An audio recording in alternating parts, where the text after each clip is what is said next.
Hello friends, this is Ujjwal Gahoi. Welcome to our YouTube channel, Avidya Academy. Please subscribe our channel and click on the bell icon so that you can get the regular updates. ठीक, X-rays क्या है, कहाँ use करते हैं, ठीक है, application और सारी कैसे जनरेट करेंगे, इसके बारे में आपने थोड़ा बहुत सुन रखा होगा। ठीक है, एक्सरे जो है वो एक्चुअली में इसी के नाम पे ही आपका क्या हो गया, वो एक्सरे मशीन या एक्सरे जो किया जाता है ना मेडिकल साइंस में, या बॉडी का जो एक्सरे हम करवाते हैं, ठीक है, वो उसी के नाम पे हो गया, सीधे सीधे उसी के नाम पे ही उसको बुलाने लगे लोग एक्सरे। ठीक, क्योंकि उसमें जो रेज यूज की जाती है वो एक्सरे होती है। ऑब्वियसली बात है कि वो रे हमें निकलती हुई तो नहीं दिखाई देती है। ठीक, अगर निकलती हुई दिखाई देती होती तो फिर जो है वो आके बॉडी से टकराती तो कई लोग तो डर ही जाते क्या हो रहा है। ठीक है, तो क्या है एक्सरेज? ऑब्वियसली बात है कि स्पेशली इनको यूज किया जाता है तो कोई खास बात तो होगी। ठीक, तो नॉर्मली जो एक्सरेज हम कहेंगे तो एक्सरे जो है वो हार्मफुल होती हैं रिलेटिवली। बाकी हम कहेंगे कि अगर नॉर्मल आप जो एमिटिंग रेज होती है, या जो हम कहेंगे जो नॉर्मल रेडिएशन होता है जो हमारी सराउंडिंग में फ्लोट करता रहता है, या हम कम्युनिकेशन वगैरह के लिए यूज करते हैं, उससे एक्सरेज हार्मफुल होती हैं, ऑब्वियसली बात है। ठीक है, इसीलिए बॉडी में उन्हें जब डाला जाता है तो वो एक्चुअली में क्या होता है, वो बोन्स को पेनिट्रेट नहीं कर पाती, केवल किसको पेनिट्रेट कर पाती है, जो फ्लैश है उसको पेनिट्रेट कर जाती है। ठीक है, इसीलिए आपसे जब एक्सरे करने के लिए कहा जाता है तो अगर डेंटल एक्सरे किसी ने कराया हो तो पहले मुंह के अंदर एक वो छोटा सा एक प्लास्टिक की या फिल्म लगा देते हैं, एक क्लिप टाइप की लगा देते हैं। ठीक है, उसके बाद उसमें शूट करते हैं। ठीक, या हम कहेंगे नॉर्मली जो एक्सरे लिया जाता है बॉडी का तो आपको खड़े होने के लिए बोला जाता है या लेटने के लिए बोला जाता है, और ऊपर से मशीन देके शूट किया जाता है। ठीक, तो वहां से जो एक्सरे निकलती हैं वो क्या होता है, वो बोन्स को पेनिट्रेट नहीं कर पाती हैं, फ्लैश वगैरह को पेनिट्रेट कर जाती हैं, और पेनिट्रेट करके सामने वाली शीट पे गिरती हैं।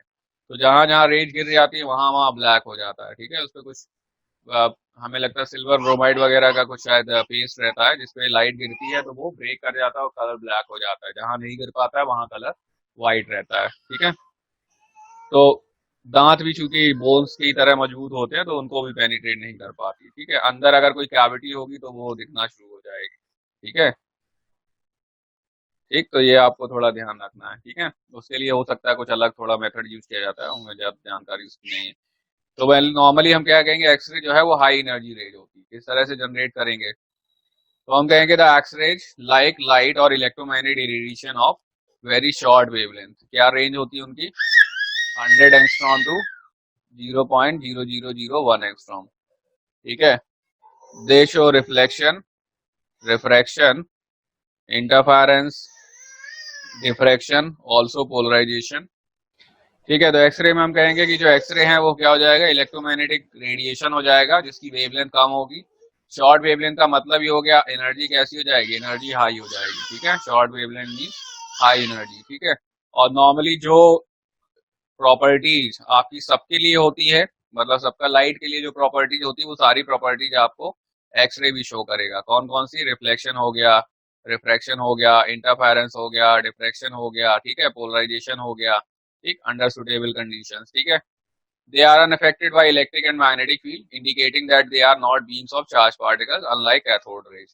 तो इनको अगर आप इलेक्ट्रिक और मैग्नेटिक फील्ड में डालो तो इनमें कोई भी डेविएशन नहीं होता है, जिसका मतलब क्या हो गया, जिसका मतलब हो गया कि कैथोड रेज की तरह ये भी क्या होंगी, अनडेविएटेड होंगी। ठीक है, they travel in straight lines with the speed of light, photons are not affected by electric and magnetic field. ठीक है, तो एक तरह से एनर्जी फोटॉन्स ही है। ठीक है, हायर एनर्जी फोटॉन्स हैं। ठीक, और इसीलिए इनकी पेनिट्रेटिंग पावर ज्यादा होती है और इसीलिए ये हार्मफुल होते हैं। ठीक है, बॉडी में म्यूटेशन वगैरह, या कहेंगे एक तरह से एक्सरे में अगर ज्यादा टाइम तक आप एक्सपोज रहेंगे तो आपको दिक्कत हो सकती है, कैंसर वगैरह हो सकता है। ठीक है, इसीलिए नॉर्मली ये कहा जाता है कि जो एक्सरे जब लिया जाता है तो जो आपका लैब लैब इंचार्ज होगा या जो भी एक्सरे ले रहा होगा डॉक्टर वगैरह, ठीक है, उसे एक लेड का कोट पहनने के लिए बोला जाता है। ठीक है, इसमें लिखा हुआ है ना, दे possess extremely high penetrating power, the shorter the wavelength, greater is the power of penetration। ठीक है, तो ये ध्यान रखना है आपको,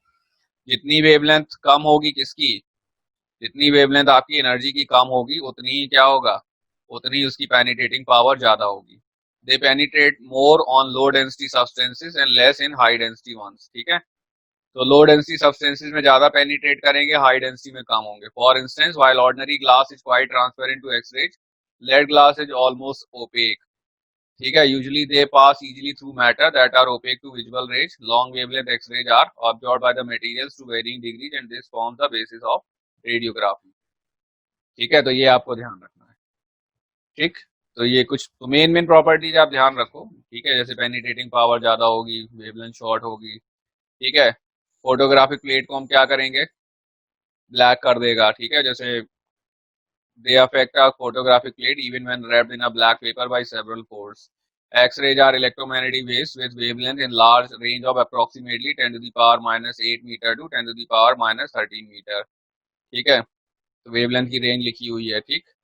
ऊपर वो लिखा है वही लगभग लगभग लिखा हुआ है, ठीक है। किस तरह से हम कहेंगे जो सोर्स ऑफ एक्सरेज क्या होगा, ये इंपॉर्टेंट है। Deceleration of high energy electrons bombarding a metal sir target. किस तरह से हम एक्सरे जनरेट करेंगे, हम उस पर भी आ रहे हैं। सोर्स क्या होगा उसका। X rays are used as a diagnostic tool in medicine and as a treatment for certain form of cancer.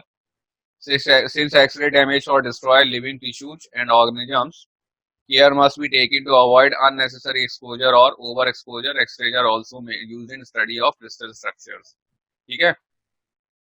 तो ये मतलब ध्यान रखना है कि ज्यादा दिन तक या ज्यादा टाइम तक अगर आप एक्सरेज में एक्सपोज रहेंगे तो आपको दिक्कत हो सकती है, ठीक है। क्योंकि ये कैंसर का मतलब क्या होता है, कैंसर का मतलब होता है कि अनवांटेड ग्रोथ ऑफ सेल्स, ठीक है। जहां जहां पर हमें सेल्स की ग्रोथ नहीं चाहिए थी वहां पर भी अगर सेल्स ग्रो कर जाती हैं, ठीक है, तो वहां पर फिर कैंसर होने लगता है। वो बाकी सेल्स को प्रॉपरली वर्क नहीं करने देती, ठीक। तो उसमें क्या किया जाता है, उसमें नॉर्मली हम कहेंगे कि रेडिएशन में जो कीमोथेरेपी जिसको नाम दिया जाता है, उसमें आपको ट्रीट किया जाता है जिससे वो उन अनवांटेड सेल्स को क्या कर देती हैं, डिस्ट्रॉय कर देती हैं, ठीक है। और वहां पर जो कैंसर है या वहां पर हम कहेंगे अनवांटेड ग्रोथ रुक जाती है, ठीक है। इसीलिए कैंसर की स्टेजेज होती हैं, फर्स्ट सेकेंड थर्ड इस तरह से, ठीक। क्योंकि जहां पर ज्यादा या हम कहेंगे कि अगर सेकेंड या थर्ड स्टेज में आप पहुंच गए तो जो ग्रोथ है वो कई जगह पर हो चुकी होगी, तो उस समय फिर या उस कंडीशन में ट्रीटमेंट करना मुश्किल हो जाता है, ठीक है। क्योंकि पूरी बॉडी में ही आपको पता नहीं कहाँ कहाँ ग्रोथ हो चुकी है, और उसमें फिर दिक्कत क्या होगा, उसमें दिक्कत यही होगी कि फिर उसमें ट्रीटमेंट कहाँ कहाँ तक किया जाए। फिर हो सकता है कि अगर आप ट्रीटमेंट करते हैं तो कई सारी जो लिविंग सेल्स हैं वो डिस्ट्रॉय हो जाए। इसीलिए कैंसर की एक पर्टिकुलर स्टेज के बाद फिर ट्रीटमेंट करना मुश्किल हो जाता है, ठीक है। कैंसर कुछ नहीं, अनवांटेड ग्रोथ ऑफ सेल्स है, मतलब जहां पर जरूरी नहीं थी वहां पर भी क्या हो, सेल्स की ग्रोथ हो जाए।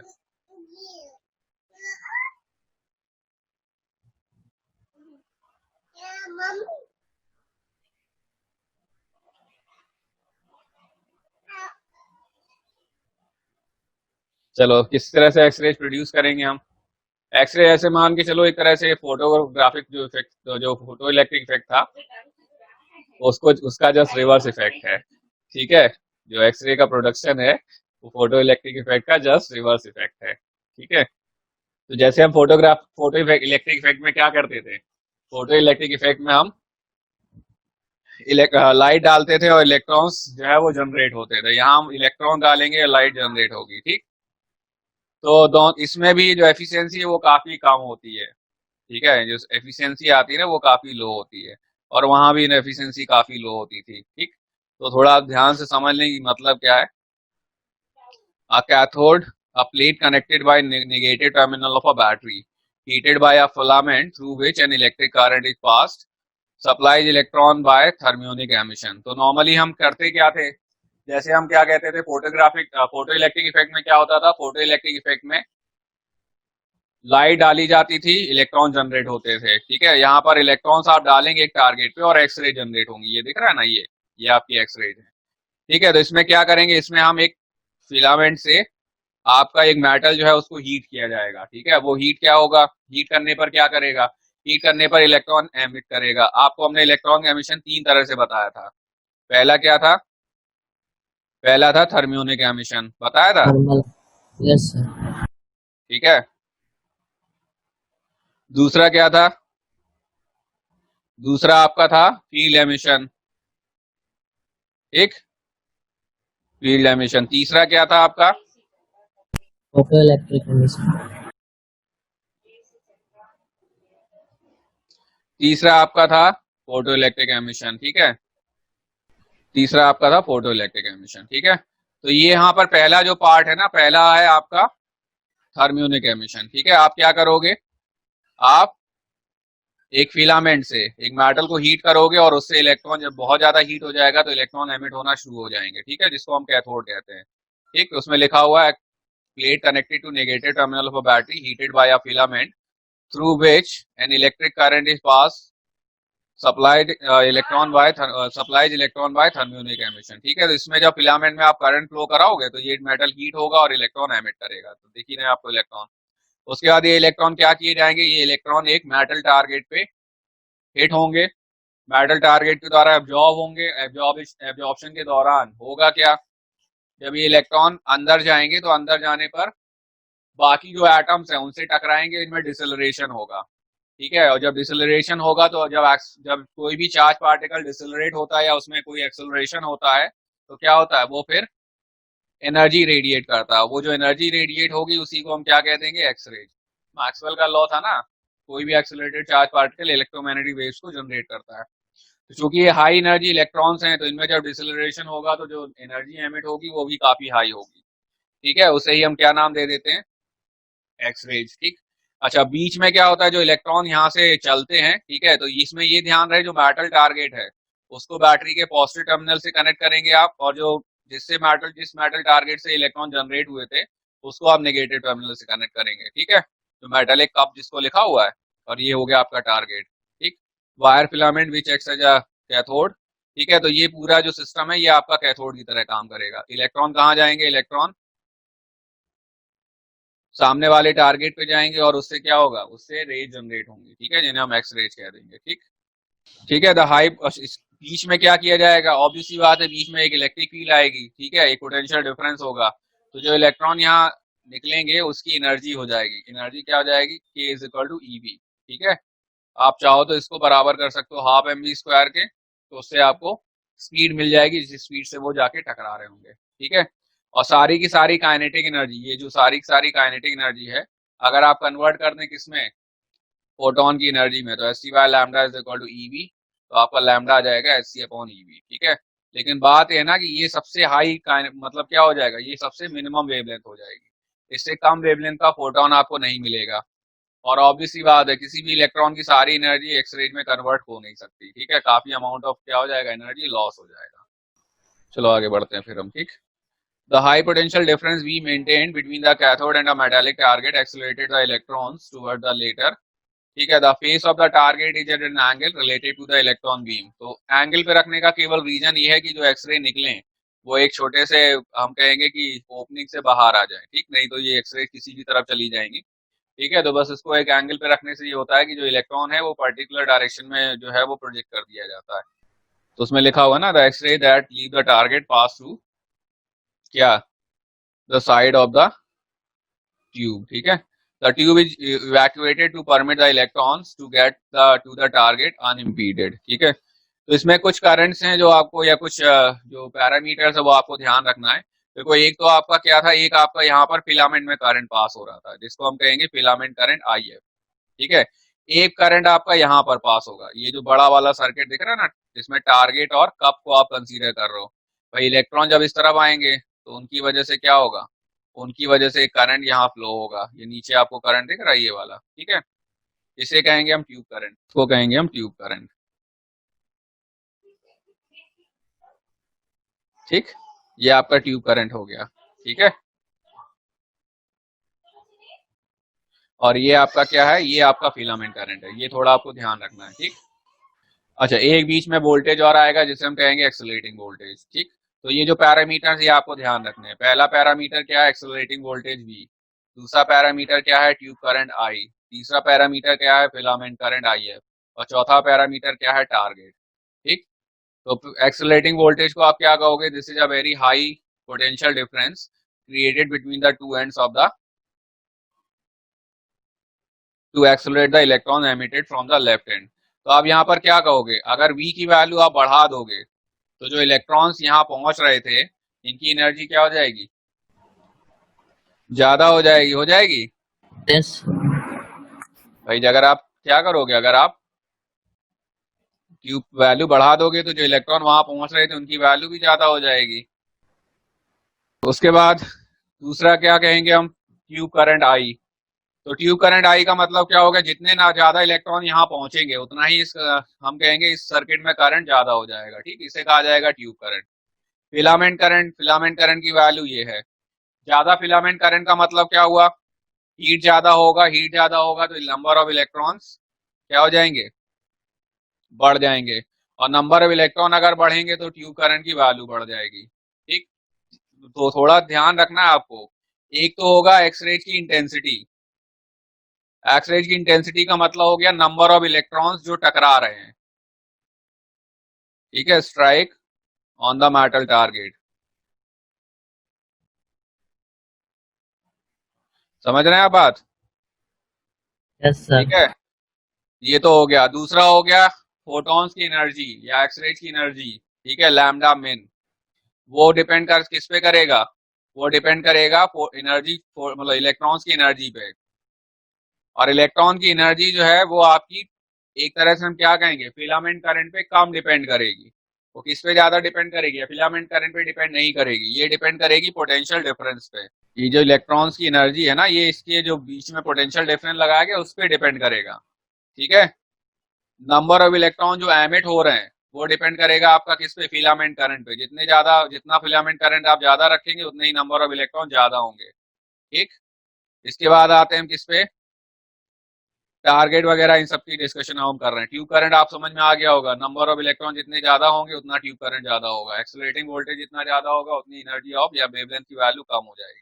ठीक, उसके बाद हम इसमें लिखा हुआ है, if the number of electron incident on the target per second is n, the value of the tube current will be ne, and the power supplied by the voltage source is, formula क्या होता है, vi होता है power supplied का, और आई कितना आ गया आपका, आई आपका आ गया एन इंटू ई। तो ये हो गई आपकी क्या, ये हो गई आपकी पावर की जो वैल्यू जो सप्लाई किया गया सर्किट में। ठीक है, इसके बाद आते हैं filament current. This is the current in the circuit which heats the filament responsible for the emission of electrons. Target, the material on which fast moving electrons are incident, the target gets heated up to the large temperature, so it is necessary that the target should have a high melting point. तो इसमें जो target use किया जाता है उसका melting point बहुत ज्यादा high होना चाहिए। तो नॉर्मली जो टारगेट में हम यूज करते हैं वो टंगस्टन होता है। ठीक है, जो टंगस्टन यूज करते हैं, टंगस्टन का जो मेल्टिंग पॉइंट है वो काफी ज्यादा हाई होता है। ठीक, प्लस इसमें क्या होता है, इसमें बहुत लार्ज अमाउंट ऑफ एनर्जी जो है वो हीट एनर्जी में कन्वर्ट हो जाती है, क्योंकि जब इलेक्ट्रॉन मेटल टारगेट से टकराते हैं तो मोस्ट ऑफ द अमाउंट जो है वो मेटल के द्वारा एब्जॉर्ब कर लिया जाता है। तो वहां पर मेटल को कूल करने के लिए एक मैकेनिज्म यूज की जाती है। ठीक है, या आप क्या करेंगे, आप उसमें एक तरह से कूलेंट को जो है वो या तो कूलेंट डालते रहेंगे या कूलेंट को फ्लो कराते रहेंगे अंदर से, छोटे छोटे पाइप उस टारगेट के अंदर लगा के उसमें से कूलेंट को पास करते रहेंगे। ठीक है, ताकि क्या होता रहे, टारगेट जो है वो ठंडा होता रहे, नहीं तो क्या होगा, हीट करके वो क्या हो जाएगा, मेल्ट कर जाएगा। ठीक है, तो mechanism of photon emission from the target, mechanism 1 में क्या लिखा हुआ है, the fast moving electron hit the target. ठीक है, they suffer large retardation after entering into the target, a portion of their inner kinetic energy is converted into photon. दूसरा क्या है, the fast moving electron strongly collide with the electrons of the target, the collision is so strong that of some of the target atom electron is emitted. ठीक है, a vacancy is created, ये है, इसको अभी हम discuss करेंगे। इसमें क्या होता है, इसमें जो इलेक्ट्रॉन रिवॉल्व हो रहे होते हैं ना, तो बाहर का इलेक्ट्रॉन आता है, इससे टकराएगा और इसको बाहर कर देगा, और जब इसको बाहर कर देगा तो हायर एनर्जी के जो इलेक्ट्रॉन है वो लोअर एनर्जी इलेक्ट्रॉन में जंप करेंगे, और जब ये लोअर एनर्जी ऑर्बिट में जंप करेंगे तो ये क्या एमिट कर देंगे, फोटॉन्स। इन्हीं को हम क्या कह देंगे, एक्सरेज। ठीक है, इसे characteristic part of the X ray कहा जाता है। ठीक है, ये कंटिन्यूअस आता है, ये कैरेक्टरिस्टिक आता है। इस कैरेक्टरिस्टिक क्यों कहते हैं इसमें, क्योंकि इसमें कुछ पर्टिकुलर वेवलेंथ ही आपकी जनरेट होंगी, सारे वेवलेंथ नहीं मिलेंगी। क्यों, क्योंकि यहाँ पर जो भी एक्सरे आपकी जनरेट हो रही है ना वो दो ऑर्बिट्स के बीच के एनर्जी डिफरेंस के इक्वल है। तो ये दो मैकेनिज्म हो गई आपकी क्या, ये दो मैकेनिज्म हो गई आपकी एक्सरे के जनरेशन की। एक हो गया continuous part of the X ray, जिसमें क्या होगा, जिसमें कंटिन्यूअस एक्सेलरेशन होता रहेगा, किसमें, जिसमें कंटिन्यूस एक्सेलरेशन डिसेलरेशन होता रहेगा इलेक्ट्रॉन में और एमिशन होता रहेगा। ठीक है, इसमें सारी वेवलेंथ आपको मिलेंगी। ठीक, इसमें क्या होगा, इसमें कुछ पर्टिकुलर वेवलेंथ ही आपको मिलेंगी। इलेक्ट्रॉन जो है हायर ऑर्बिट से लोअर ऑर्बिट में जंप करेगा और क्या कर देगा, फोटोन को एमिट कर देगा। ठीक है,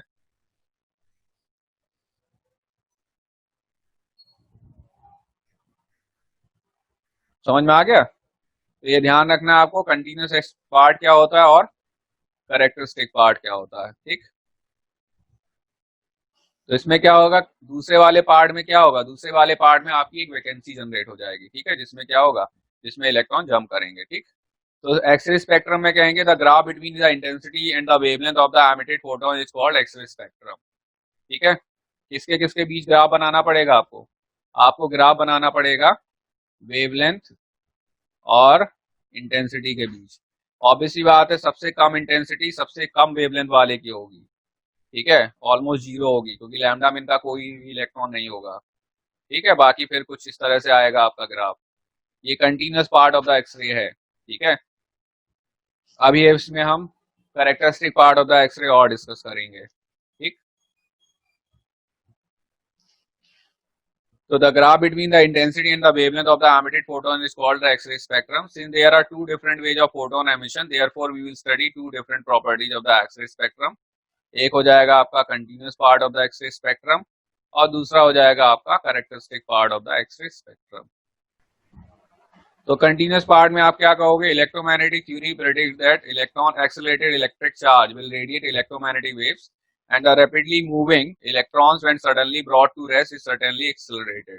ठीक है, नेगेटिवली एक्सेलरेटेड होगा, मतलब आप उसे रिटार्डेशन कहेंगे, लेकिन वो एक्सेलरेशन तो होगा।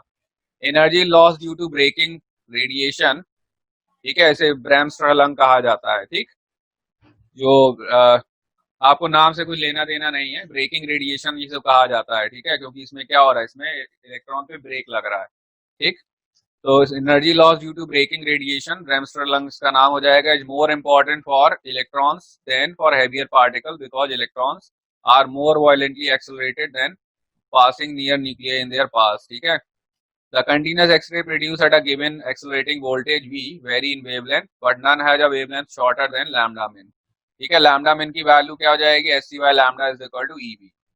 ठीक है, ये फॉर्मूला आपको याद रखना है, इससे आप लैम्डा मिन की वैल्यू निकाल लोगे। ठीक है, तो आप यहाँ पर क्या करोगे, आप SC अपॉन E की वैल्यू याद कर लो, वो आगे वो कितनी आ जाएगी, 12375। ठीक है, तो 12375 या 12400 भी यूज कर सकते हो। और ये ध्यान रहे अपॉन V, और ये वैल्यू किसमें है, एंगस्ट्रॉम में है, ये हमने फॉर्मूला पहले भी बताया था। ठीक है,